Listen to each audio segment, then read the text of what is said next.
قد أخطأ النجم ما نالت أبوته من سؤدد باذخ في مظهر سنمي. ആധുനിക അറബി സാഹിത്യത്തിലെ കാവ്യകുലപതിയായ മഹാനായ അഹ്മദ് ശൗഖി റളിയല്ലാഹു തആല അൻഹുവിന്റെ പ്രവാചക കീർത്തന കാവ്യമാണ് നഹ്ജുൽ ബുർദ. മഹാനായ ഇമാം ബൂസൂരി റളിയല്ലാഹു തആല അൻഹുവിന്റെ തൂലികയെ അനുകരിച്ച് മഹാനായ ശൗഖി റളിയല്ലാഹു തആല അൻഹു തയ്യാറാക്കിയ നഹ്ജുൽ ബുർദയുടെ വരികളിലൂടെയാണ് നമ്മൾ സഞ്ചരിച്ചു കൊണ്ടിരിക്കുന്നത്. മഹാനവറുകൾ പഠിപ്പിക്കുന്നു, ഖദ് അഖ്തഅ അൻ-നജ്മ മാ നാലത് ഉബൂവതുഹു മിൻ സുഅദുദിൻ ബാദിഖിൻ ഫീ മൽഹരിൻ സനിമി. ഈ വരികളിലൂടെ മഹാനവറുകൾ പറയുന്നത് ഹബീബായ റസൂലുള്ളാഹി സ്വല്ലല്ലാഹു അലൈഹി വസല്ലമ തങ്ങളുടെ വംശപരമ്പരയാണ്. റസൂലുള്ളാഹി സ്വല്ലല്ലാഹു അലൈഹി വസല്ലമ തങ്ങളുടെ വംശപരമ്പര, അതിൻ്റെ വിശുദ്ധി, അതിൻ്റെ മഹത്വം, അതിൻ്റെ ഔന്നിത്യം എല്ലാം വളരെയധികം മഹത്വമുള്ളതാണ്. വംശപരമ്പരയുടെ വിശുദ്ധിയെക്കുറിച്ച് മഹാനവറുകൾ പ്രതിപാദിക്കുന്നത് നക്ഷത്രങ്ങളെ വെല്ലാൻ മാത്രം മഹത്തരമായിരിക്കുന്നു എന്നാണ്.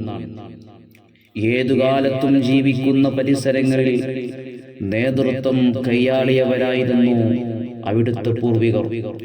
അതാത് കാലഘട്ടത്തിൽ ജീവിക്കുന്ന സമൂഹത്തിന് നേതൃത്വം അവരാണ് നൽകിയിരുന്നത്. ആ ഒരു പിൻതലമുറയാണ് ഇന്നും നമ്മൾ അഹ്ലു ബൈത്തിലൂടെ കണ്ടുകൊണ്ടിരിക്കുന്നത്.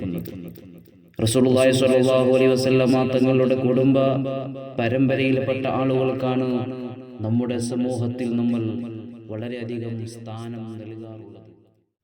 കാരണം ഹബീബായ റസൂലുള്ളാഹി സ്വല്ലല്ലാഹു അലൈഹി വസല്ലമ തങ്ങളുടെ വംശപരമ്പര അത് മഹത്വമുള്ളതാണ്, അത് വിശുദ്ധിയുള്ളതാണ്. ഹബീബായ തങ്ങളുടെ നൂറാനിയത്ത് അല്ലാഹുവിലേക്ക് ചെന്നെത്തുന്നതാണ്.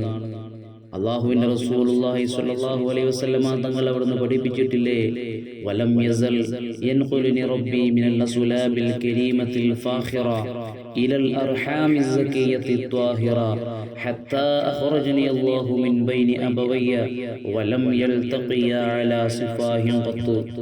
മങ്കൂസ് മൗലിദിന്റെ വരികളിലൂടെ നമ്മൾ കേട്ടവരല്ലേ. ഹബീബായ തങ്ങൾ സ്വല്ലല്ലാഹു അലൈഹി വസല്ലമ തങ്ങൾ അവിടുന്ന് പറയുന്നു, ഹബീബായ റസൂലുള്ളാഹി സ്വല്ലല്ലാഹു അലൈഹി വസല്ലമ തങ്ങളുടെ നൂറ് ആദരണീയങ്ങളും അഭിമാനകരങ്ങളുമായ മുതുകളിൽ നിന്ന് അല്ലാഹു സുബ്ഹാനഹു വ തആല പരിശുദ്ധങ്ങളും പരിപാവനങ്ങളുമായ ഗർഭാശയത്തിലേക്ക് നീക്കിക്കൊണ്ടേയിരിക്കുകയാണ്.